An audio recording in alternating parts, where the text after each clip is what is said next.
Que saudade que eu tava de estar ao vivo aqui com vocês. Bem-vindos ao quadro Análise de Ações, o quadro onde eu faço análise fundamentalista de ações, no caso hoje, Banco do Brasil e Banco Inter, que o Banco do Brasil, na verdade, subiu 2% hoje, mas o Banco Inter, como de costume, tá nas maiores baixas aí da Bolsa hoje, tem sido rotineiro isso.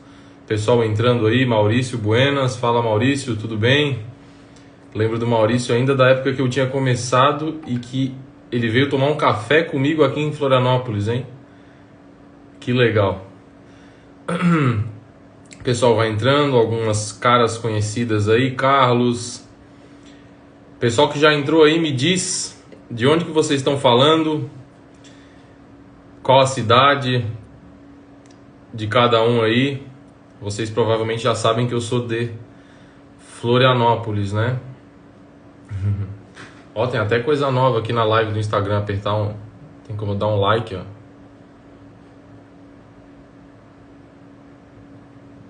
Olha só.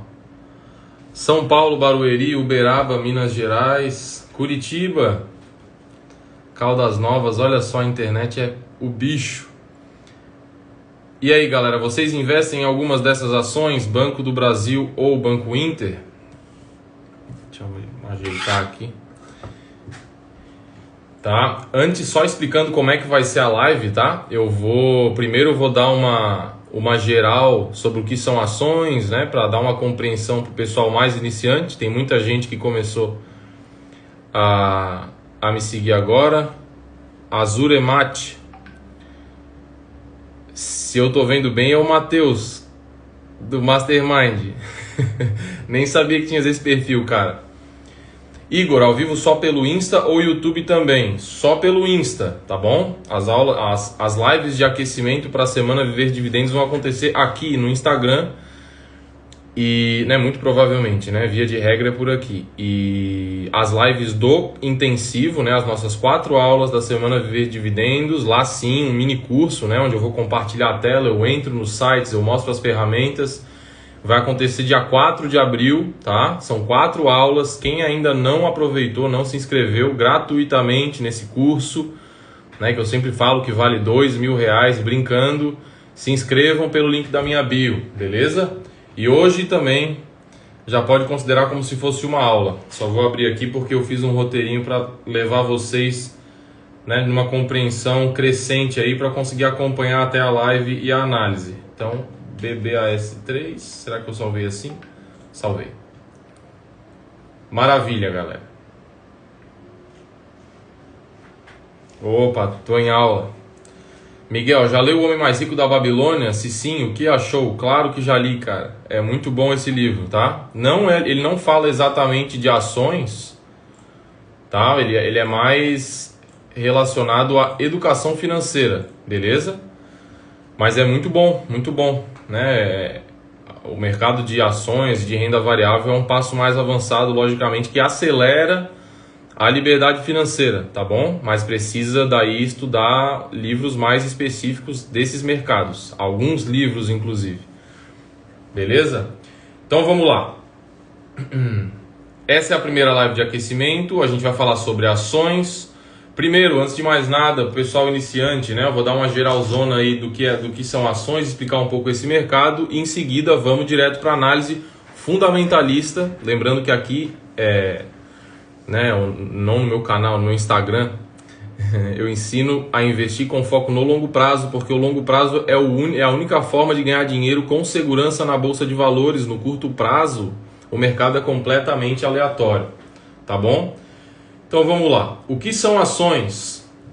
Ações, a forma mais fácil de compreender ações é pensar que elas são pequenos pedaços, pequenas frações de grandes empresas, normalmente que valem bilhões de reais. E ao comprar essas cotas, essas ações, tu tem direito, tu é sócio da empresa e como sócio de qualquer empresa tens direito ao patrimônio dela, só que no caso de ações, o teu direito ao patrimônio ele não é direto, porque tu é um sócio minoritário, tá?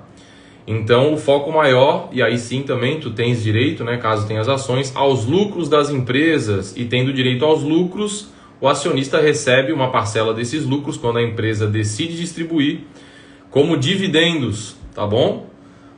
E aí com os próprios dividendos das empresas tu pode decidir, e eu aconselho sempre, a reinvestir, tá? Já que a gente está investindo em ações, o nosso foco tem que ser de 5 anos ou mais.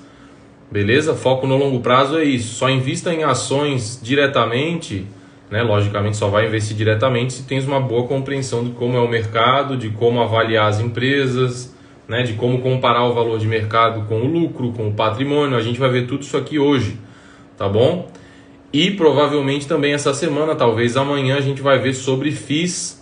As coisas que eu ensino aqui sobre ações, elas são, né, podem ser aplicadas de forma análoga aos FIIs. São outros indicadores, né, que eu falo, né, na live de FIIs, são outros indicadores que devem ser o foco, né, um pouco diferente, mas a base é a mesma. Qual é a base? Tu vai ser sócio de um negócio. E se tu vai ser sócio de um negócio, se fosse da padaria da esquina da tua casa, provavelmente algumas perguntas tu ia querer fazer, né? Mas por algum motivo as pessoas, quando chegam no mercado de ações, não fazem as perguntas, elas só se baseiam em dicas, notícias, narrativas, né? Só vem, o lucro cresceu 200%, quando na verdade a gente tem que comparar esse lucro com o valor de mercado. Claro que o crescimento é importante, mas a única, né, a comparação, né, digamos assim, o indicador fundamentalista mais importante é o preço por lucro. Então a primeira pergunta a se fazer quando vai investir em qualquer negócio, seja em ações ou seja em uma empresa, né, onde tu vai ser um sócio maior, digamos assim, em uma empresa que teu amigo decide vender para ti uma participação, a primeira pergunta que tu vai fazer qual é o lucro? Se o lucro é baixo, né, não vai aceitar pagar muito caro. Digamos assim que a padaria da esquina, o cara chega ali, o seu Zezinho quer vender a padaria da esquina para mim, quer vender 10% da padaria para mim. Aí eu vou perguntar, beleza, quanto tu quer por 10% da empresa? Ele vai dizer, eu quero 100 mil reais. Beleza, se 10% da empresa é 100 mil reais, 100% da empresa é 1 milhão de reais. Então a base qual é? 1 milhão. Caramba, galera, 67 ao vivo aí. Vamos junto, tem muito aprendizado. Quem chegou agora, a gente vai numa crescente. Vamos ver o que são ações, entender um pouco a base da análise fundamentalista e depois sim fazer a análise fundamentalista do Banco Inter, Banco do Brasil. E eu vou dizer para vocês qual é a melhor na minha opinião, tá bom? Vamos lá, outra dúvida recorrente do mercado. Continuando a história da padaria. Então beleza, ele quer me vender 10% por 100 mil. Já cheguei à conclusão que o valor de mercado total da padaria é 1 milhão. Aí eu vou perguntar, beleza, o valor total é 1 milhão. E eu vou perguntar, qual é o lucro anual dessa empresa? Aí ele vai dizer para mim, 50 mil reais. Beleza, 50 mil reais, eu vou ter pago então, se eu tiver direito a 10% dos lucros, como eu comprei 10% da empresa, e se esse lucro se repetir no ano que vem, eu vou pagar 100 mil reais por 10% e vou ter direito a 10% dos lucros, que caso se repitam, será de 50 mil reais. Então, eu paguei 100 mil para ter direito a 5 mil reais. Aí, né, qualquer pessoa vai poder tomar uma decisão com base nisso, porque vira uma comparação de taxas, tá bom? No caso aqui, eu vou ter pago 100 mil para receber 5 mil reais de lucro. Isso se todos os lucros, né, se todo o lucro que eu tenho direito for distribuído, eu vou receber 5 mil reais, que é 5% do quanto eu paguei pela empresa. Se a empresa for uma empresa que está crescendo muito e a perspectiva for que esse, né, lucro vai aumentando no longo prazo, eu posso até gostar da oferta, mas via de regra, né, pagar 20 vezes o lucro que eu vou ter direito não é algo legal, tá? Principalmente se é uma padaria, né, que a maioria das padarias eu não vejo muita perspectiva de crescimento. Normalmente é um negócio familiar que não cresce muito, beleza? Mas tem que botar sempre a perspectiva de crescimento, tem que botar sempre o crescimento em perspectiva, porque é o caso das ações de hoje, inclusive, né? O Banco Inter, por que ele vale mais comparativamente aos lucros, né, que ele dá do que o Banco do Brasil, por exemplo? A gente vai ver o indicador preço por lucro ali, né? Eu vou explicar o que ele significa. Porque o mercado, agora um pouco menos, né, porque o Banco Inter apanhou bastante ultimamente, mas o mercado é um pouco mais otimista com o crescimento do Banco Inter. Tá bom? Então o que acontece quando tem o crescimento em perspectiva? Tu aceita pagar um pouco mais caro para se tornar sócio de uma empresa se ela tem uma perspectiva de crescer bastante. Beleza? Porém, normalmente o otimismo age contra o investidor. É melhor ser conservador na hora de comprar e virar sócio de empresas. A melhor forma de investir, né, de montar uma carteira, é comprando participações que proporcionalmente ao lucro elas são baratas, tá bom? Ou seja, pagar menos possível pelos lucros da empresa. No caso aqui, ó, antes eu vou falar ainda um pouco sobre análise fundamentalista, eu vou explicar os números das ações, né, que algumas pessoas já perguntaram ali. Por que o Banco do Brasil é o número 3? Por que o Banco Inter é o 11? Vou explicar isso e um pouco mais sobre os números, tá? Mas eu estou falando da comparação do lucro aqui, ó, já vamos botar em perspectiva e ver na prática aqui. No caso, se tu se tornar sócio do Banco do Brasil hoje, muita gente olha para a cotação, né? No caso, a cotação do Banco do Brasil, 34,41. Não tem nada a ver, nunca se deve olhar para a cotação. Esse é um dos erros mais comuns do investidor iniciante. Porque a cotação não diz nada. O que nos diz, no final das contas, é o valor de mercado total da empresa. Tá bom? No caso do Banco do Brasil, 98,6 bilhões. E o lucro, né? Logicamente, a gente tem o valor de mercado, ou seja, eu sei quanto eu vou pagar pelo banco e agora eu vou ver o lucro do Banco do Brasil nos últimos 12 meses, já com o resultado atualizado do quarto trimestre, foi de 19,5 bilhões, uma das empresas mais lucrativas do Brasil, tá bom? O que nos dá um preço por lucro de 5,04. Como que se chega... Ó, o Gabriel Augusto ali falou tudo. A cotação não diz nada, o que diz é o valor total de mercado. Isso aí. O que esse preço por lucro de 5,04 significa? É uma fórmula, é o preço dividido pelo lucro. O preço é o valor de mercado, que eu disse para vocês que é 98,6 bilhões, dividido pelo lucro, que foi, como eu falei, 19,6 bilhões. E o resultado dessa divisão é 5,04. Logicamente, que esse é um indicador que quanto menor ele é, melhor. Porque significa que, lógico, o preço é em cima, o lucro é embaixo. Então, quanto menor é o resultado disso, significa que a parte de baixo que divide, ela é maior, né? Porque quanto maior o divisor, menor é o resultado. Então, quanto menor esse indicador, melhor, tá bom? Outra forma de compreender esse indicador, se ele no caso aqui é de 5, tá? Não vou ficar falando 5,04, vou falar, vamos tomar 5 por base para ficar mais didático. O PL é 5, significa também que para cada R$1 de lucro que a empresa nos últimos 12 meses, que a empresa teve de lucro nos últimos 12 meses, isso, eu estou pagando R$5 para me tornar sócio da empresa. No caso do Banco Inter, ao invés de 5, esse indicador é 445. Ou seja, para cada R$1 de lucro que o Banco Inter teve nos últimos 12 meses, tu tem que pagar R$445 para se tornar sócio. Tá bom? Isso por quê? Porque o valor de mercado do Banco Inter é 15... Meu Deus! O Banco Inter já foi maior que o Banco do Brasil, tá? Para vocês verem como o mercado é irracional no curto prazo. Isso é uma coisa que eu sempre falo para os meus alunos, inclusive. Tu acertar qual é a próxima porrada é difícil, tá? Mas tu acertar quais são as ciladas do mercado, né? Para quem já tem experiência, logicamente, o investidor iniciante que vai sem saber o que está fazendo, invariavelmente ele vai, né, cair em uma cilada ou outra, tá?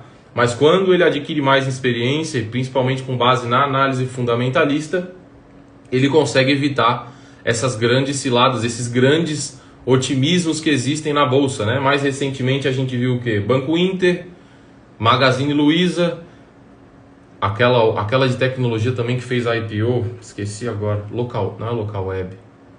Enfim, como é que a gente pode se prevenir de grandes ciladas? Então, já ficando aqui um aprendizado para vocês, é não pagar muito, não pagar demais pelos lucros de uma empresa, tá bom? Coloquem aí, investidor iniciante principalmente, vocês não sabem fazer projeção de lucro, tá? Não vou nem dizer vocês.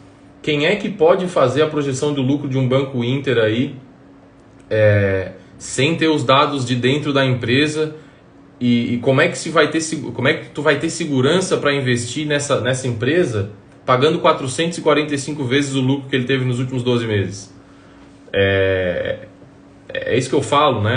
O pessoal começa a investir normalmente em empresas esquecendo completamente os fundamentos, que é lucro, patrimônio, dívida, margem, né? Margem operacional, margem líquida. Tudo isso é importante na hora de analisar uma empresa. E aqui a gente vai botar em perspectiva outras coisas, né? Eu vou um pouco mais a fundo do que isso, para analisar Banco do Brasil e Banco Inter. Os indicadores fundamentalistas, como é o preço por lucro que eu estou ensinando aqui, eles servem como a baliza inicial, tá? Inclusive na semana Viver Dividendos eu dou o meu ranking de ações, né? Onde eu não utilizo apenas o preço por lucro, mas também o ROI, que é outro indicador que eu vou explicar hoje, o preço por valor patrimonial.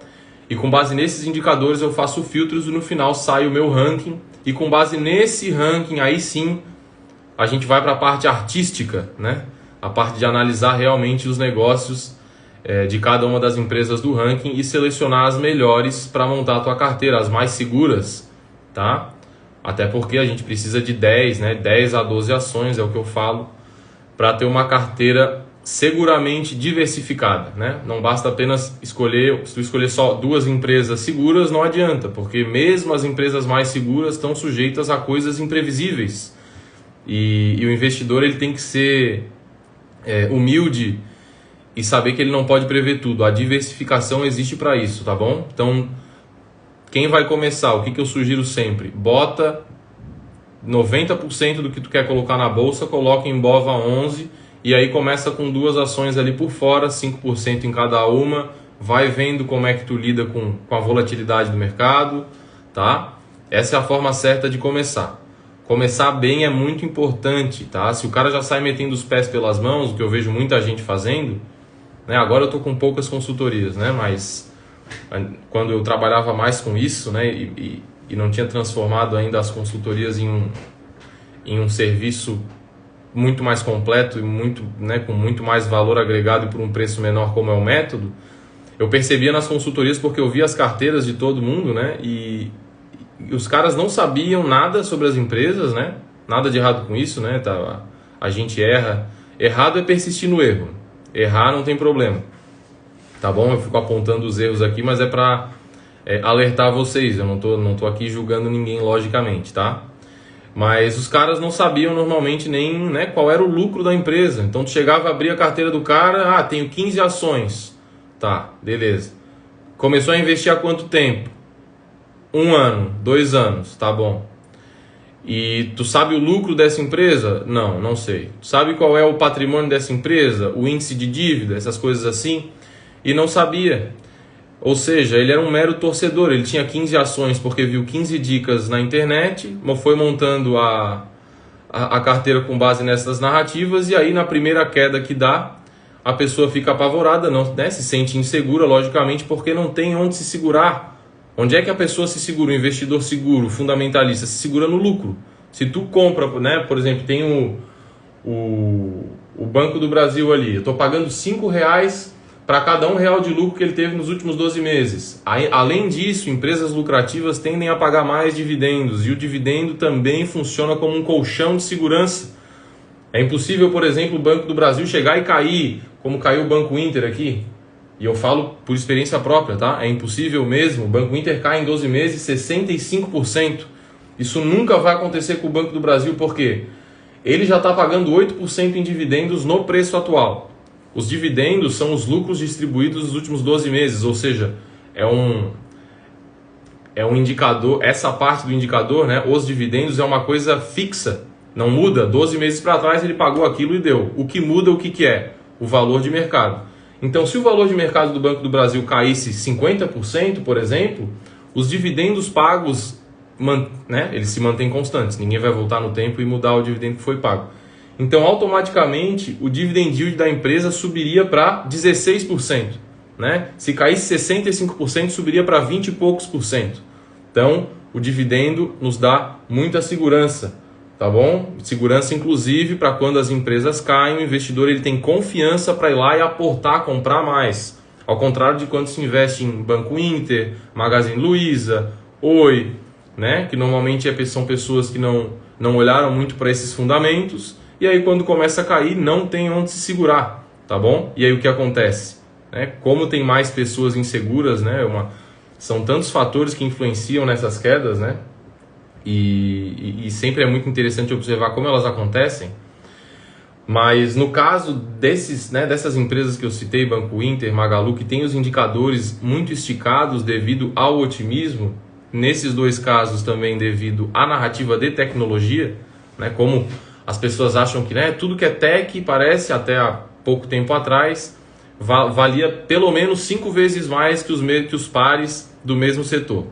Tá? Não é a coisa que se fala no mercado é sempre aquilo, né? Tudo tem que ser visto de forma proporcional, relativa. Eu não estou dizendo que empresas tecnológicas vão crescer menos do que os seus pares que não são tão tecnológicos, né? Que não são tão modernos, mas tudo tem um limite. Vão crescer 5 vezes mais para sempre? Não. Igual, né? Quando o pessoal perguntou de FIIs aí mais cedo, igual quando se fala os setores de shoppings, né, principalmente, eles sofreram muito por causa da narrativa tecnológica também, digamos assim, mas principalmente da narrativa do e-commerce. As pessoas achavam que, como as coisas estavam muito mais fáceis de serem compradas na internet, não iam mais as pessoas comprarem em shoppings, as pessoas não sairiam mais de casa para comprar, tá? E aí, é óbvio que eu acredito nisso. É óbvio que se eu posso comprar em casa, a tendência é que eu vá menos vezes, pelo menos menos vezes eu vou sair para comprar quando comparado a 10 anos atrás. Agora, 30% menos vezes? Não. E foi mais ou menos isso que o mercado caiu. Então a gente sempre tem que colocar em perspectiva essas coisas. Não é a pessoa discordar de uma posição ou de outra, não quer dizer que ela não acredite naquela narrativa, mas sim que aquela narrativa foi super valorizada, gerando uma bolha. E aí quando a bolha estoura, é isso aqui que acontece, né? O Banco Inter valia 84,71 e hoje está 15.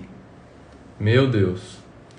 Tá? E o Banco do Brasil está perto da máxima aí. Ele vai sempre devagarinho, tá? Inclusive o Banco do Brasil é uma das 3 posições que eu sempre recomendo por aqui, que são uma das 3 posições que eu abro, que eu falo para os investidores iniciantes começarem por essas 3, tá? Empresa sempre que a gente quer montar a carteira, que tem lucro recorrente, lucro operacional recorrente, que de preferência paga dividendos, porque os dividendos também aumentam a nossa segurança, a nossa confiança, porque quando a empresa está caindo, o mercado está pessimista, né? A gente tem aquele fluxo de caixa da própria empresa caindo na nossa conta e a gente podendo aportar, comprar. E, né, se está caindo e às vezes a pessoa está insegura, significa que tem medo no mercado. Então, normalmente, esses aportes com os próprios dividendos, quando as empresas estão caindo, valem muito a pena, tá? Perguntaram se a live fica salva no YouTube. Olha, algumas sim, outras não. Essa aqui eu vou deixar lá depois, tá? Vou colocar no YouTube depois sim. Só não sei quando. Mas fica aí até o final, que ao vivo é mais gostoso. Então, beleza. Já estava falando aqui do Banco do Brasil e Banco Inter, mas vamos voltar rapidinho aqui, porque o Banco Inter é negociado sobre o ticker BID11, enquanto que o Banco do Brasil é negociado sobre o ticker BBAS3. Tá? E o que significam esses números depois dos tickers, né? Dos códigos das ações? O número 3 representa ações ordinárias. Ações ordinárias são ações que dão direito a voto para o acionista e normalmente elas têm tag along de 100%. O que é tag along? Atenção para o tag along. Quem tem um caderninho aí para anotar, anota. O que importa realmente para o pequeno investidor na hora de observar esses números é qual é o tag along, porque o tag along é o direito do pequeno acionista de vender a sua participação pelo mesmo preço que o acionista controlador em caso de mudança de controle. Beleza? Depois aí coloquem no Google, isso é... Se vocês só aprenderem dessa live, se aprender só isso, já valeu a pena para mim. Tá bom? Como educador financeiro aí, eu sei que esse também é outro erro bastante comum da galera que confunde muito. Né? Tem várias outras coisas que mudam, né, entre esses tickers 3, 4 e 11, né? Mas o que realmente importa é esse tag along, tá? Então, o número 3 são ordinárias, são as ações que dão direito a voto e por isso, normalmente, elas têm tag along. Eu vou até mostrar para vocês aqui onde é que se vê, tá?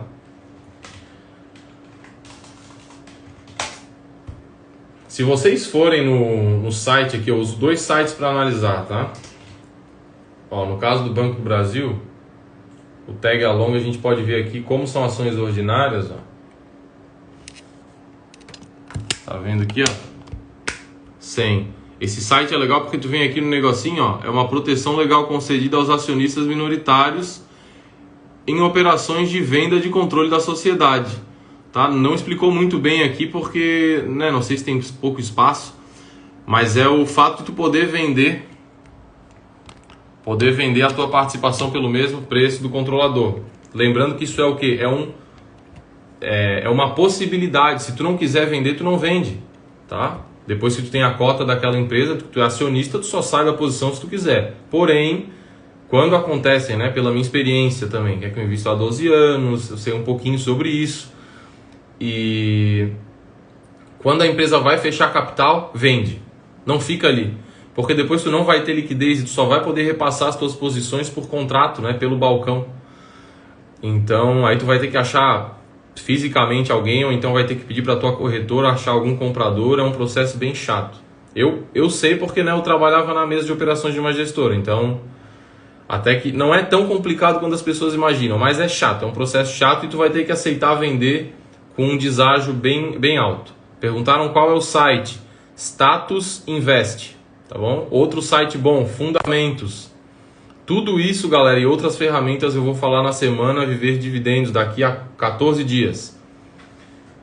Marina perguntou, como que eu sei que vai fechar capital? Eles avisam? Sim, avisam. É divulgado fato relevante de alienação de controle, tá? Toda empresa que tem capital aberto, ela segue regras da CVM, né? A Comissão de Valores Mobiliários. E uma delas, logicamente, é que em caso de movimentação grande dos acionistas majoritários, como por exemplo uma alienação de controle, precisa dar ampla divulgação, inclusive, mesmo que não tenha tag along, eles não podem chegar e fechar uma compra de um dia para o outro, precisa dar um tempo aí para o mercado digerir isso aí e os pequenos acionistas saírem se quiser. Isso, Caio, esse aí, Status Invest, Fundamentos também, esses são os 2. Beleza? O que significa o número 4? Que tem outras empresas também que negociam sobre o ticker 4, né? São ações preferenciais. Qual é a diferença do 3 para o 4? Normalmente que o 4 tem direito a receber um pouco mais de dividendos, mas não se apeguem a isso, se apeguem ao dividend yield e não ao, né, as ordinárias recebem 10% a menos de dividendos, porque o mercado é muito eficiente. O que ele vai lá e faz nesses casos, né? Para alguns casos ele não é eficiente, mas para esse tipo de coisa ele é. Então ele vai lá, a preferencial tem direito a receber 10% a mais de dividendos, então automaticamente o valor das cotas preferenciais eles são 10% maiores do que as ordinárias, tá? Tem muito investidor iniciante que acha que vai dar aquela roubadinha, né? Deixa eu pegar mais. Vai roubar, vai ser o espertão do mercado. Como é que tá até agora, galera? Estão curtindo a live aí? Aprenderam alguma coisa?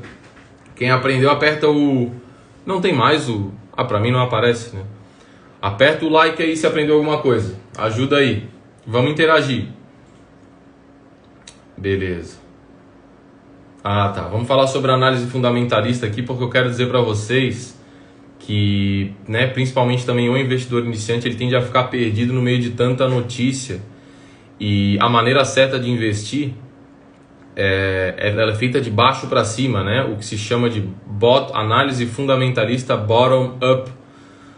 Enquanto que, né, muitas pessoas acabam tendo uma abordagem mais top-down, ou seja, de cima para baixo. Eles observam a guerra na Ucrânia e aí ficam com medo de investir na Sanepar, por exemplo, né? Ou no Banco do Brasil, que não vai acontecer porcaria nenhuma com essas empresas por causa da guerra. Lógico que o valor de mercado vai sofrer por causa da movimentação global de capitais, né? Da percepção de risco do mercado global, mas os lucros dessas empresas, e o investidor de longo prazo ele está focado no lucro da empresa.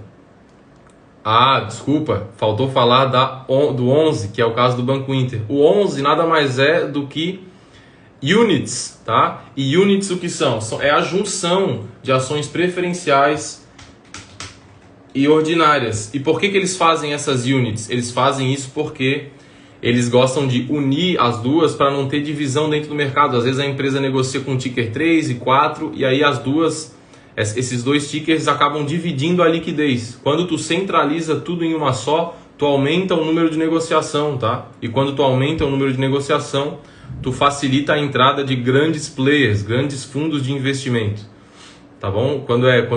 Lógico, quando a gente é pequeno investidor, pouco interessa a liquidez, né? A gente normalmente vai investir alguns milhares de reais, mas quando a gente está falando de grandes fundos, né, institucionais ou investidores estrangeiros, eles entram com milhões de uma vez. Então eles precisam que tenha bastante negócio em determinada empresa para que eles possam montar as posições. Caso não tenha essa liquidez mínima, eles vazam. Eles simplesmente, por mais que a empresa seja boa, eles ficam limitados por causa dessa liquidez, tá bom? Deixa eu mostrar para vocês aqui o caso do Banco Inter, ó. Também no mesmo site que eu citei ali, ó. Ó, a composição da unit aqui, tá vendo? Ó? Uma ordinária mais duas preferenciais. Então mais um aprendizado aí. Beleza? Agora eu vou voltar a falar do top-down e do bottom-up, já que a gente está falando de análise fundamentalista, né? Que inclusive é o livro que eu escrevi é sobre isso, né? E então eu posso ensinar um pouco.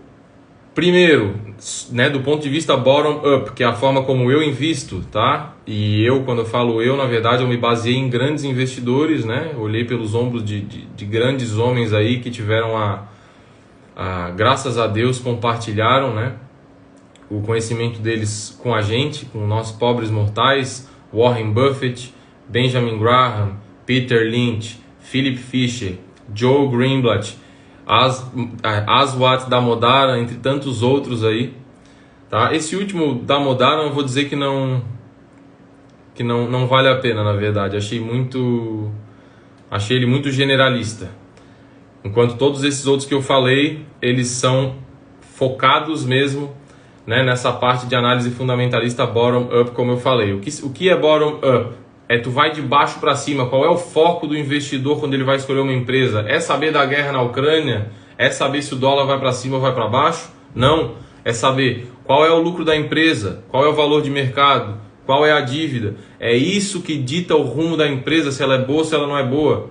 Não é? Se tu está investindo com base em fatores externos, tu não está selecionando a empresa vencedora. Tu está selecionando aquela que é melhor para o curto prazo. E o curto prazo é completamente aleatório. Aliás, esse é o caminho mais rápido para tu perder dinheiro, inclusive. Tá bom? Então, nessa parte bottom-up, a gente vai primeiro, né, a base principal de dados que a gente vai pegar são nas demonstrações financeiras. Não fiquem com medo de demonstração financeira. É fácil e hoje em dia existem vários sites, né, que fazem essa parte de extrair os dados da demonstração financeira para a gente e já dar direto os indicadores fundamentalistas na nossa cara, tá bom? Então, para começar, não precisa saber muito sobre contabilidade nem nada, porque esses sites, ó, eles já mostram tudo para a gente, ó o último resultado. Esse é o resultado dos últimos 12 meses. Esse site aqui é legal também, gente, ó, esse fundamentos, por quê? Porque tu vem aqui, ó, do lado de cada coisa, ó, dividend yield, tu vem aqui e ele te diz o que é, ó, só passa o mouse em cima, ó, ele te diz o que significa, ó, tá vendo? Ó, o cara ali falou que quase comprou a consultoria. Quase comprou a consultoria do meu irmão. Ainda bem que ele fala espanhol, né, cara? Senão todo mundo tava caindo no golpe. Eu não faço mais, quer dizer, eu não digo que eu não faço mais consultoria, né? Mas o preço da hora da consultoria é R$5.000. Então, por que eu faço isso? Porque vale muito mais a pena, né, entrar para o método que tem acesso a mim no WhatsApp. A gente não tá vendo ainda se vai ter nessa próxima turma, né? Mas vale muito a pena porque é como se tu tivesse, né, me tivesse do teu lado, junto com outras pessoas que sabem muito também, porque fizeram o meu curso, né? Que aí são mais de 20 horas lá de conteúdo, onde eu expliquei todo o meu método, né? Que é baseado na análise fundamentalista. Eu abro a minha carteira pro pessoal, eu falo tudo que eu faço com a minha carteira, o pessoal investe junto, tá? O Éder perguntou, como faz o seu curso? As inscrições abrem no final da semana Viver Dividendos. Eu costumo falar que eu dou um curso de 2 mil de graça e depois eu vendo um curso de 10 mil no final dessas aulas, tá? O valor ainda não tá definido. Na última turma foi R$2.000, tá? Mas a gente não sabe ainda se vai aumentar ou não. Tem que aproveitar. Ele está aumentando com o tempo. Beleza? Ó, inclusive o Paulo é do método ali, ó. Deixa eu dar uma curtidinha no Paulo. Aí. Beleza, galera? Aí quem quiser, né? Mas o que eu sempre falo, vá e veja a semana Viver Dividendos. Por mais que tu não vá fazer parte do método depois, vê pela educação financeira do Brasil, tá? Para o bem da tua vida, da tua segurança financeira, da tua estabilidade futura financeira, da tua aposentadoria, participa, tá? A inscrição é gratuita e pode ser feita pelo link que tem no meu perfil. Então, continuando, primeira base de tudo, demonstrações financeiras, a gente vai ver lucro, a gente vai ver o patrimônio, a gente vai ver como está composto o balanço dessa empresa, qual é o tamanho da dívida comparado ao patrimônio, qual é o tamanho da dívida comparado aos lucros operacionais, tá? E aí, logicamente, a gente vai querer comprar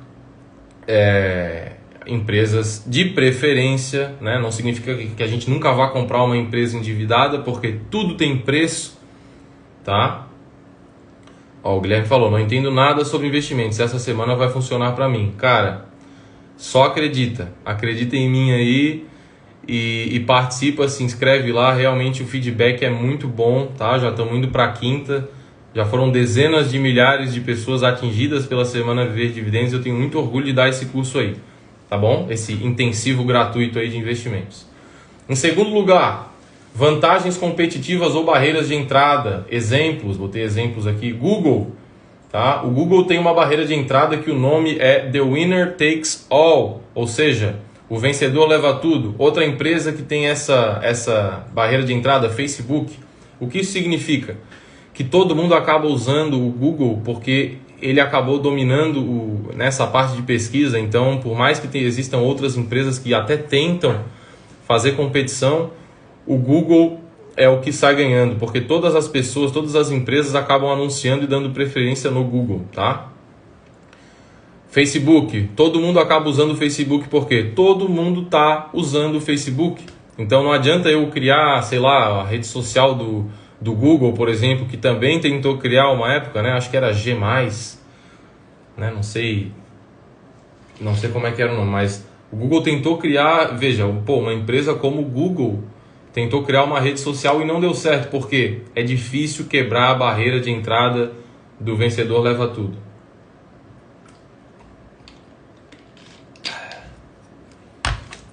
Outro tipo de barreira de entrada, monopólio estatal, exemplo, empresas de energia elétrica, elas ganham uma licitação e têm o direito de prestar aquele serviço por um preço pré-determinado por 30 anos. Tá? É um outro setor que é bem seguro, né? Para quem sabe escolher as melhores empresas dentro do setor elétrico, vale muito a pena, tá? Saneamento, mesma coisa, licitação. Terceiro lugar, depois de vantagens competitivas, análise do setor, ou seja, sustentabilidade de longo prazo. Por que eu gosto do setor elétrico, por exemplo? Porque eu acredito que cada vez mais a energia vai ser utilizada no mundo, né? Estão vindo os carros elétricos agora, por exemplo, que tende a aumentar o consumo de energia e, né, eu não vejo um futuro sem energia, essa aqui é a verdade, tá bom? E um exemplo negativo no meu ponto de vista, o setor de siderurgia. Eu acredito que cada vez menos esse setor vai, né, o que já está acontecendo, né? O setor de serviços é o que mais cresce ao longo do tempo. Os setores de indústria têm deixado um pouco a desejar aí globalmente e no Brasil também, tá? Mas isso não significa que a gente nunca vai investir em empresas de siderurgia. Por quê? Porque tudo tem um preço, tá? Se tiver muito barato e as elétricas muito caras, eu vou dar preferência para o que está barato, tá bom? A gente tem que comprar boas empresas por bons preços.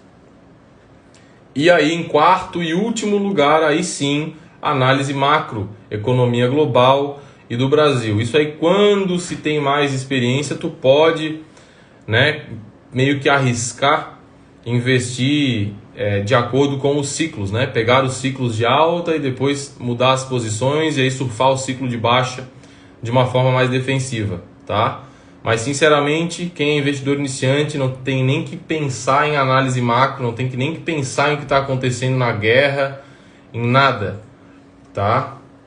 O pessoal pergunta muito de guerra e de dólar, né? Pô, vai ter uma eleição esse ano aí que vai ser muito mais importante, mas todo mundo fica olhando só para o curtíssimo prazo. Qual é a influência da guerra os sites de notícias sabem muito bem como pegar a atenção dessa galera, né? Infelizmente. E aí dá a dica, né? No final das matérias aí dá a dica para ti justamente com base nas dores e na angústia que eles próprios criaram em ti. Então, muito cuidado. O investidor que quer investir diretamente em ações, ele tem que tomar decisões de forma independente. Tá bom? E a análise top-down é justamente a inversa do que eu falei, ou seja, vai da análise macro para baixo. Só em última instância é que ele vai dizer, beleza, de acordo com a análise macro, quem faz isso?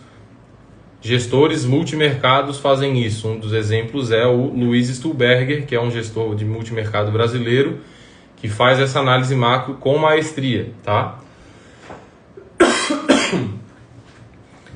E aí o que ele faz? Como é que ele opera? Ele vai vendo, beleza, como a guerra vai afetar mais ou menos assim, então o setor de commodities vai ser um dos setores que mais vão surfar bem essa onda, e aí só no final que ele vai ver. Então dentro do setor de commodities, né, ele já definiu de acordo com a análise macro qual setor ele ia pegar, e aí no final ele pega, né, dentro daquele setor a empresa, aí sim com base nas demonstrações financeiras, beleza? Mas, como eu falei, o certo não é fazer assim. O certo, para quem é um investidor individual, principalmente, né, é escolher empresas boas, lucrativas, baratas, com boa gestão de dívida, com margens satisfatórias, digamos assim, né? O principal não é nem a margem ser satisfatória, e sim o lucro ser sustentável, beleza? Tem que ver uma empresa e saber, ela vai estar dando lucro daqui a 10 anos? Como é que esses lucros se comportaram nos últimos 10 anos? E aí, com base nisso, tu vai ter uma perspectiva melhor, tá? Agora, vamos lá. Vamos para a análise aqui do Banco Inter e do Banco do Brasil. Antônio Delson Borges. Comecei com ações da Copel e Banco do Brasil. Boa. Bom início. Vamos lá. Eu vou trazer alguns dados aqui, tá? Que primeiro eu vou falar rapidamente dos três indicadores fundamentalistas principais aqui. Preço por lucro do Banco do Brasil, 5,04, ou seja, para cada 5,04 reais que tu paga para ser sócio do Banco do Brasil, tu teria direito a R$1 de lucro com base nos lucros dos últimos 12 meses, tá bom? Outro indicador fundamentalista muito importante para dar segurança. Preço por valor patrimonial, no caso do Banco do Brasil, 0,73. De novo, a fórmula PVP, né, que é o preço por valor patrimonial, ela é o preço em cima dividido pelo valor patrimonial. O valor patrimonial manda um abraço para Nego Drama. Um abraço, cara. Teve uma pergunta importante aqui, que eu vi aqui. Gerdau paga bons dividendos? Vamos falar aqui, vamos mostrar rapidinho. Se eu posso salvar uma alma. Vou te mostrar aqui para vocês. Esse é o dividend yield da Gerdau, 10,3%. Aí tu pensa, nossa, como ela é boa pagadora de dividendos. Só que agora a gente vai ver aqui, qual é a evolução e quanto dividendo ela pagou nesses últimos tempos. Olha ali, tá vendo? O que tá em verde é o dividendo aqui, Aqui, Ou seja, ela está num ciclo muito favorável, mas nos últimos 10 anos o dividend yield dela é uma porcaria, tá? Então a gente nunca pode tomar decisão somente com o que está na tela. Não pode investir somente com o valor, né? O dividend, né? Inclusive eu até tomo cuidado para não botar isso nas publicações que eu faço de dividendos ali, sempre escrever isso, né? Que a gente tem que comprar não com base apenas no que aconteceu no último ano, senão tu vai sempre comprar as empresas que estão dando, né, só o melhor resultado naquele ano, e normalmente tu vai estar pagando caro por isso, tá? Como é o caso da Gerdau, que deve estar na máxima histórica, inclusive, deixa eu ver. Isso, tá nas máximas aqui.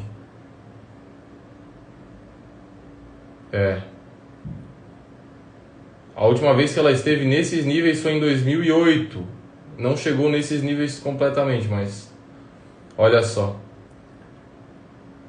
Enquanto isso, o Banco do Brasil subiu mais que a Gerdau, está apresentando um dividend yield menor, de 7,9%, mas pode ter certeza que no longo prazo ele vai pagar mais dividendos, tá? Por mais que nos últimos 12 meses tenha pago menos, a gente investe com foco no longo prazo, então a gente quer empresas que tenham lucros recorrentes, sustentáveis, tá bom?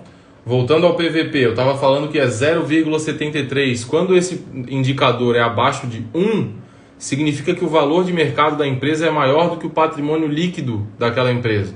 No caso, o patrimônio líquido, para quem não sabe, é ativo menos passivo. Vamos fingir que eu sou uma empresa, tá? Vamos criar uma situação hipotética minha aqui. Vamos dizer que eu tenho uma casa que vale 500 mil reais e um carro que vale 100 mil reais, tá? O carro eu tenho financiado ainda 50 mil reais. Financiamento é passivo, dívida, tá? O carro é ativo, 100 mil reais no ativo, 50 no passivo. A casa, eu tenho 500 mil reais no ativo, mas ela também está financiada. Eu tenho 150 mil financiado da casa.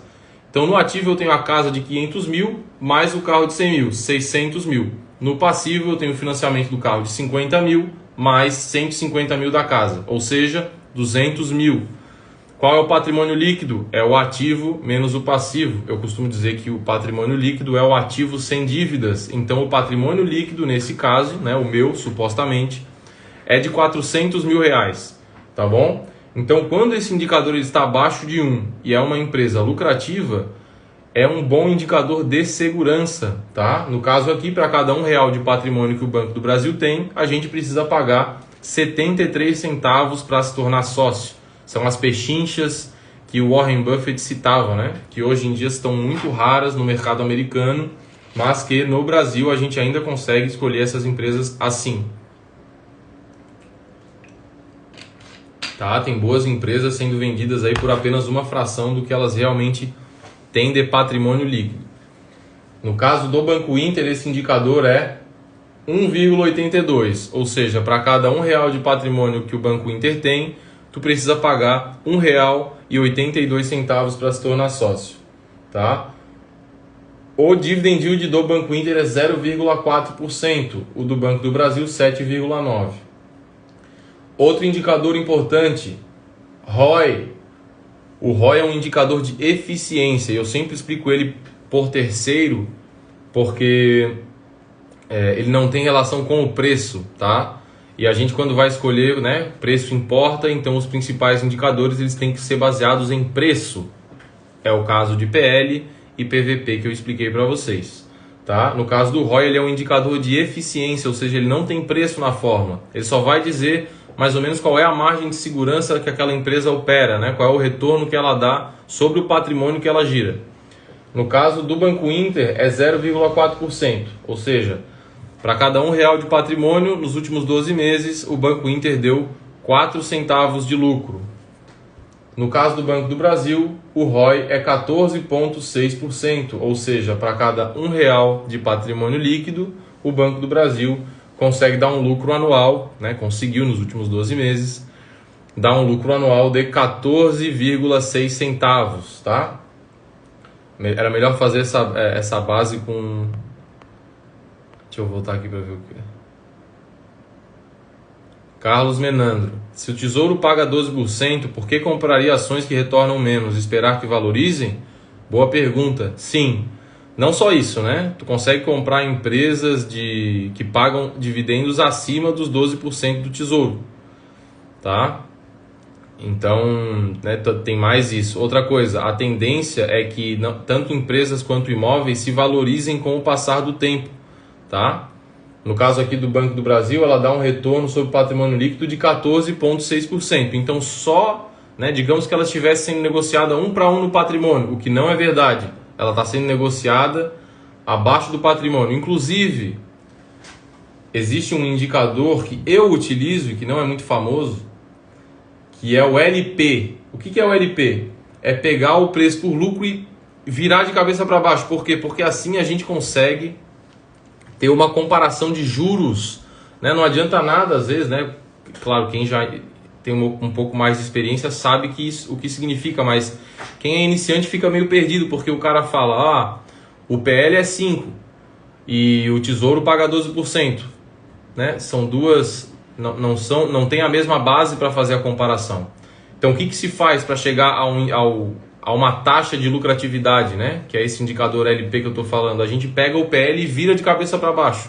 Então, por exemplo, um PL de 5,04, a gente vai fazer 1 dividido por 5,04. Essa é a taxa de lucratividade do Banco do Brasil.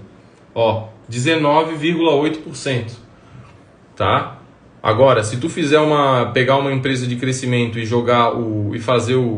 e calcular essa taxa de lucratividade, provavelmente ela vai pagar menos do que o Tesouro, tá? E aí, é justamente pelo que tu próprio falou daquela pergunta, a gente investe esperando que a empresa vá crescer os lucros, vá crescer o patrimônio para justificar esse prêmio, tá? Mas assim, via de regra, o mercado de ações e o mercado de imóveis, se tu souber escolher as melhores e montar uma carteira boa, diversificada e segura, vai ganhar mais dinheiro do que o Tesouro, beleza? Não significa que, que tu vai investir tudo em ações, mas é sempre bom ir botando um pezinho, vai aprendendo, vendo como tu vai lidar com aquela volatilidade, tá? Porque vale a pena. Não vale a pena só por isso, tá? Vale a pena também porque o conhecimento que tu adquire ao investir diretamente no mercado de ações e fundos imobiliários, ele se expande, tá? E me ajudou em várias áreas da minha vida. Falo assim que, né, eu sempre falo isso para as pessoas, não é só pelo dinheiro não, né? Claro que o dinheiro é importante, mas também porque pela segurança financeira, pela velocidade que tu consegue impor e acelerar a liberdade financeira, tá? E pela visão de negócios que tu acaba desenvolvendo, né? Se tu tá sempre estudando e se tu tá fazendo o teu papel sendo um investidor de verdade, tu evolui demais, tá? Como pessoa também. A pessoa saber lidar com a volatilidade é uma coisa também que ajuda na tua vida, né? Por exemplo, eu sou um professor bem melhor, um empreendedor muito melhor porque eu investi em ações, tá? Desde que eu era novo, desde que eu tinha 19 anos aí. Beleza? Então vamos lá. Agora que eu já falei dos indicadores fundamentalistas aqui, desses 3 principais, claro, não dá para eu ver tudo aqui com vocês. Eu tinha preparado aqui várias partes aqui que eu peguei no release de resultados, tá? Tanto do Banco do Brasil quanto do Banco Inter, mas eu vi aqui que a gente se divertiu muito. Então o tempo passou rápido, faltam 5 minutos para as 9. Mas a gente vai, vamos indo aí, vamos indo. Se passar um pouco não tem problema. O pessoal aí é forte. Quem é que vai comigo aí? Se eu passar das 9, quem que vai comigo aí e ficar até mais? Escreve aí. Quem tá gostando da live aí, manda um like ou manda um salve ali para mim nos comentários.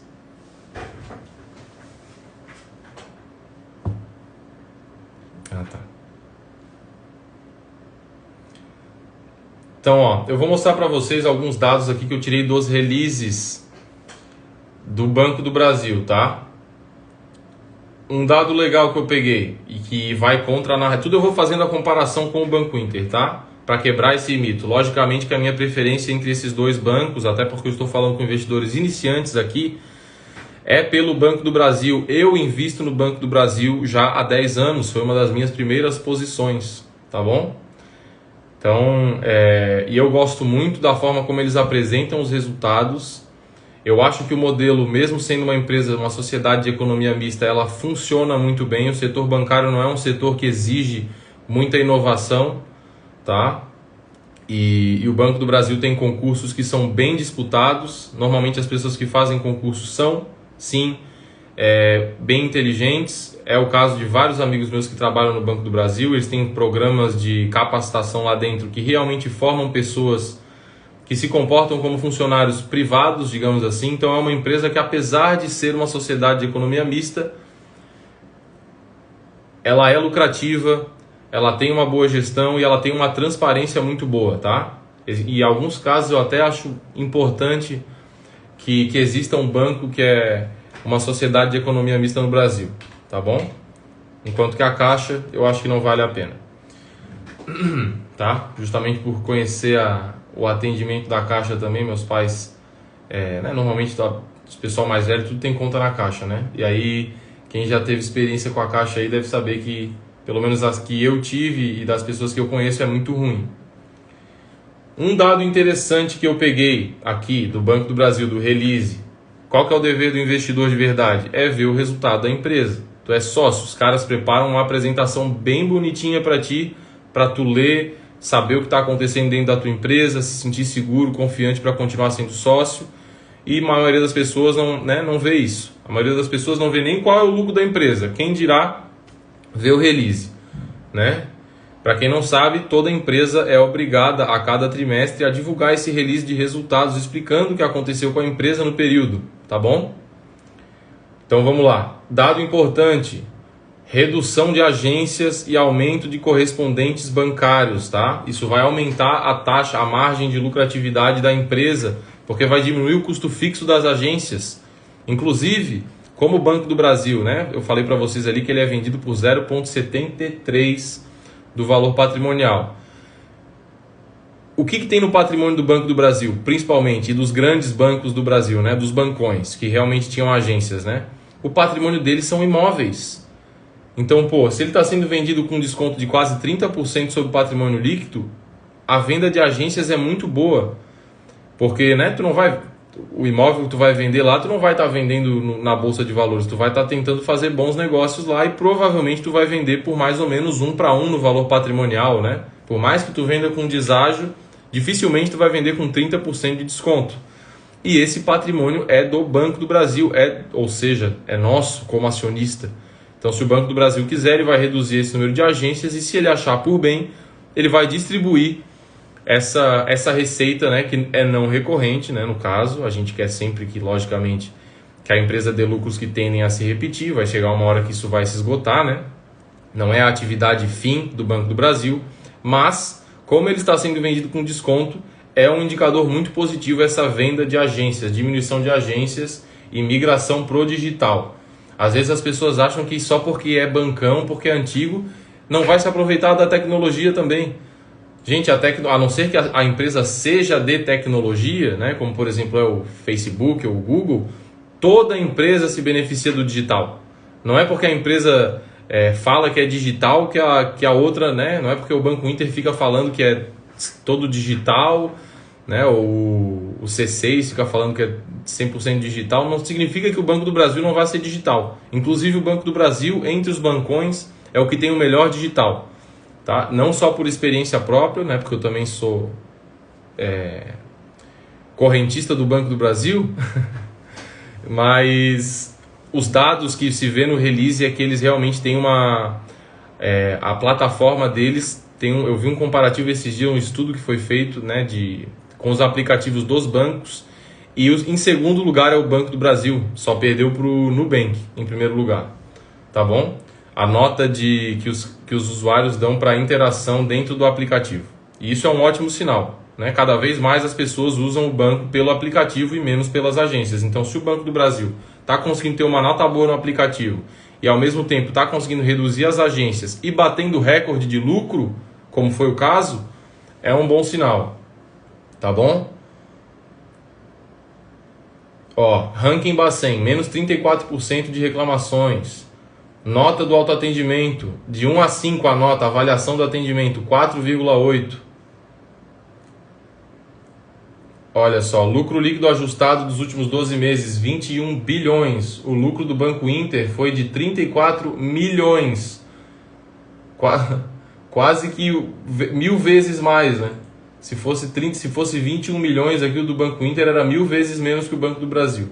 Outra coisa, esses bancos mais modernos, e aí eu falo também por experiência que eu já tenho de muito tempo investindo, né, em bancos, então é um setor que, né, cada vez, é o que eu ensino lá no método, né? Tu tem que seguir uma rotina que ela se repete, porque existem coisas na vida, né, que quanto mais tu faz, melhor tu fica. Investir de verdade é uma delas. Se tu cumpre o teu ciclo de investidor com qualidade, ou seja, tu escolhe boas empresas, tu faz uma seleção, análise e acompanhamento com qualidade, cada vez mais tu vira um especialista naquela empresa que tu investe, tá bom? Tu começa a compreender as diferenças dentro do setor. E uma coisa que é muito importante no setor bancário é o tempo de relacionamento. É por isso que eu acredito, né, que eu prefiro 1000 vezes o Banco do Brasil do que o Banco Inter. Quem tu acha que é mais fácil lucrar em cima de cliente? O Banco do Brasil, que tem uma média de relacionamento de 17 anos, ou o Banco Inter, que a média é menos de 5? Né? Não tem nem comparação. Até porque quanto mais antigo tende a ser o teu cliente, mais dinheiro ele tende a ter. Né? Inclusive o Banco do Brasil é caracterizado por ter clientes, não só o Banco do Brasil, né? O Itaú também, o Santander também, mas eles têm clientes que geram mais lucro, né? que pagam mais taxa, que usam serviços mais private, digamos assim. Tá? Enquanto que o Banco Inter ele consegue muito cliente com base em quê? Isso é importante. É com base no aplicativo. Tu não vai pagar TED, não vai pagar nada. Aí depois o que acontece? Depois, na hora que tu vai cobrar, com certeza tu vai perder um pouco desses clientes aí. Tá bom? O aumento do lucro do Banco do Brasil nos últimos 12 meses, comparado a 2020, foi de 51,4%. Tá? Uma taxa de crescimento muito grande. Botei aqui o tempo médio de relacionamento, 17,7 anos. E aqui eu trouxe uma comparação de carteira de crédito. Como é que o banco ganha dinheiro? Né? Qual é o principal negócio do banco? Ele empresta dinheiro. Qual é o maior poder do banco? Né? E por que os bancões tendem a manter um grande poder mesmo com essa democratização bancária que está acontecendo? Porque eles têm muito dinheiro lá em depósito. E quanto mais dinheiro em depósito tu tem, mais tu pode criar lastro para emprestar. Né? Para quem não sabe, os bancos, esqueci agora qual é o indicador, tá? Mas digamos assim, é mais ou menos 1 para 1. Então, se eu deposito R$1.000 no Banco do Brasil e deixo lá nos ativos de maior liquidez, como poupança, conta corrente e tal, o Banco do Brasil ele pode emprestar aquele dinheiro sem nem ter. Então ele pode criar um crédito lá de R$1.000 para outra pessoa e cobrar taxa em cima disso. Então a carteira de crédito de um banco é diretamente relacionada ao poder de lucratividade que ele tem. No caso aqui, o Banco do Brasil tem uma carteira de crédito de 875 bilhões contra uma carteira de crédito de 18 bilhões do Banco Inter, tá bom? Muito menor. Vamos ver aqui, vamos dividir um pelo outro. 875 dividido por 19. 46 vezes menor. Tá? Enquanto que o valor de mercado do Banco Inter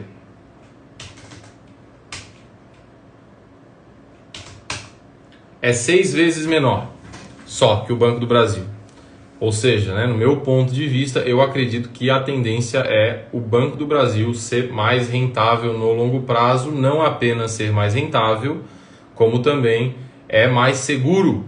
Tá? É um banco que tem uma marca muito mais forte no Brasil, com certeza. Tá bom?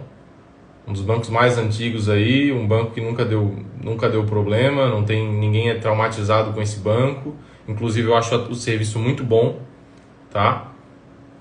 Então eu até botei aqui, 875 bilhões do BB contra menos de 20 bilhões do Banco Inter. Outro indicador que é bom de se observar quando se vê bancos, índice de inadimplência. No caso do Banco do Brasil, ele está com um índice de inadimplência bem abaixo da média do sistema financeiro nacional, tá bom? Por que isso acontece? Porque o Banco do Brasil ele tem uma carteira muito grande com o poder público, tá? Os empréstimos que o Banco do Brasil faz tendem a ser mais seguros, é mais consignado, né? A carteira de crédito do Banco do Brasil normalmente tem uma inadimplência menor mesmo, tá? O que é positivo. Outra coisa que a gente gosta de observar quando analisa empresas as despesas têm que crescer menos do que as receitas. É o caso do Banco do Brasil, que cresceu as despesas totais em 2% contra um aumento ali do lucro, como a gente viu, de 50%. Isso é uma coisa boa de ele ser um banco público, tá? Quando são bancos privados, como por exemplo Itaú, Bradesco, e o lucro vem muito acima do normal, normalmente as despesas aumentam também, porque a bonificação não tem limites no caso de bancos privados, no caso de banco público tem, tá? Eles não podem pagar igual ao banco privado. Existem limitações para o Banco do Brasil fazer essas bonificações aí. Tá bom? Vamos ver aqui. Vou escolher as melhores coisas para compartilhar com vocês. Número de clientes. Banco Inter, 16,3 milhões. Banco do Brasil, 54 milhões. 3 vezes mais clientes. Tá? Com muito mais tempo de relacionamento, idade maior, renda maior. Tá bom? Então, não só tem mais clientes, como são clientes que remuneram muito mais. Por isso que a diferença de lucro é tão grande. Né? Se os clientes do Banco Inter fossem tão bons quanto o cliente do Banco do Brasil, ele ia dar um lucro 3 vezes menor, porque tem 3 vezes menos clientes. Né? 16 milhões, acho que é isso, né? 16, mais ou menos isso. Só que não. Ele dá um lucro ridiculamente menor, justamente porque a forma de captação, né? Não estou dizendo nada se a estratégia é certa ou se é errada, eles querem primeiro pegar cliente, né, para depois começar a remunerar esse pessoal, mas no meu ponto de vista, o preço que se paga pelo Banco Inter hoje é caro quando comparado a outras oportunidades, como por exemplo o Banco do Brasil dentro do mesmo setor. Botei aqui outra observação, se é para apostar em crescimento, prefiro BTG ou XP, tá? Que tem uma pegada tecnológica também, aplicativos muito bons, e conseguem boas margens com seus produtos de investimento. Eu acho que é essa galera BTG e XP que vai tirar a galera que realmente tem dinheiro dos bancões. Tá? O Banco Inter, o C6, né, eles tendem a tirar pessoas dos bancões também, mas eu acho que eles tiram mais aquelas pessoas que não querem pagar TED. Galera, tudo que eu falo aqui é um ponto de vista pessoal, tá? Levem em consideração, logicamente, a minha experiência, né? Que eu tento falar tudo aqui só o que é baseado em fatos, tá? Mas é uma opinião. Pode ser que o Banco Inter seja maior que a XP lá na frente? Pode. Eu acho altamente improvável, mas pode, tá bom? É por isso que a gente faz o quê? Diversifica. A gente tem as nossas opiniões, mas a gente diversifica e não aposta todas as fichas em uma empresa só. Alex, vai sugerir 3 ações? Cara, as 3 empresas que eu falo abertamente aqui... A Alexa ligou. Não conheço essa. Vou ter que desligar a Alexa, será? Tá, vou continuar. Espero que a Alexa não fique falando comigo aqui. As 3 ações que eu indico para quem me acompanha aqui, para iniciantes e que são seguras, é Banco do Brasil, Taesa e Sanepar, tá? Mas mesmo com essas indicações minhas, eu sempre falo, vai lá e vejam os indicadores, vejam os resultados das empresas. Não é só porque eu falei que vocês têm que ir lá e comprar, tá bom? Vamos lá então, vamos continuar. Eu estava falando, né, que o meu ponto de vista é justamente esse. Eu acho que o BTG e XP conseguem eles conseguiram se posicionar de uma forma em que eles mostram um valor meio, né, tem uma pegada premium realmente, então as pessoas sentem muito mais confiança de investir com eles, né? Muito o contrário, inclusive do C6, do Banco Inter, até do Nubank, tá?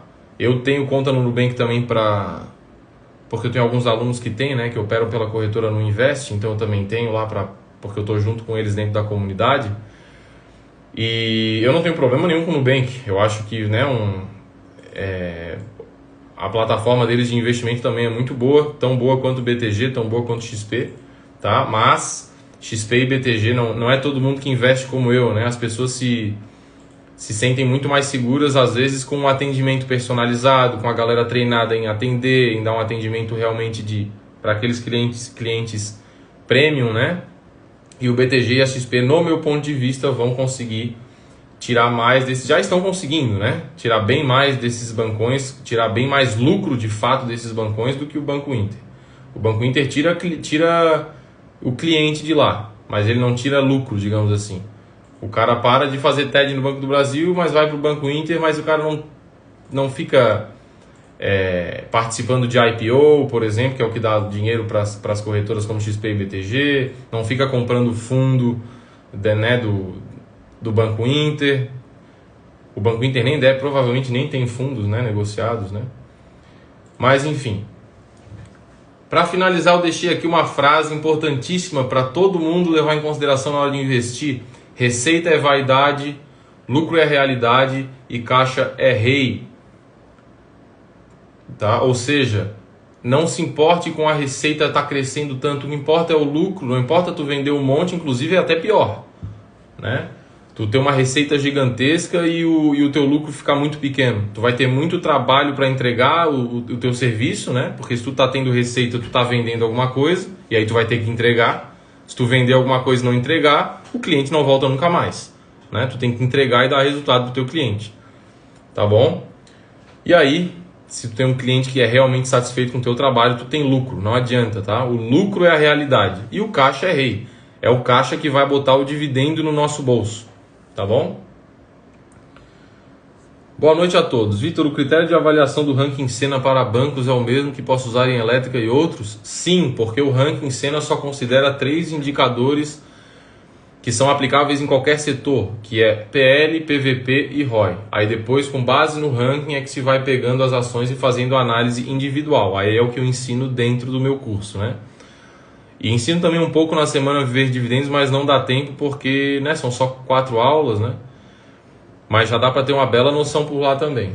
Lembrando que o ranking Sena de ações e de FIIs são presentes das aulas 2 e 3 da semana Viver de Dividendos. Se alguém chegou agora, que é o de paraquedas, se inscreve nesse intensivo gratuito de investimentos que vai rolar dos dias 4, 5, 6 e 7 de abril, tá? Onde eu dou um curso que vale facilmente R$2.000 de graça, tá bom? E que já atingiu muita gente, graças a Deus, né? Um projeto de educação financeira muito legal. E que também no final desse curso aí, para os interessados em realmente investir diretamente em ações e montar uma carteira segura e vencedora, aí eu abro oportunidade ali rapidinho, abre e fecha, né? Para fechar uma turma, a próxima turma do método. Beleza, galera? Alguma dúvida aí? Alguém quer mandar mais alguma dúvida antes de fechar? Gostaram da live? Se despeçam de mim aí. Me deem boa noite aí para não ficar me sentindo sozinho.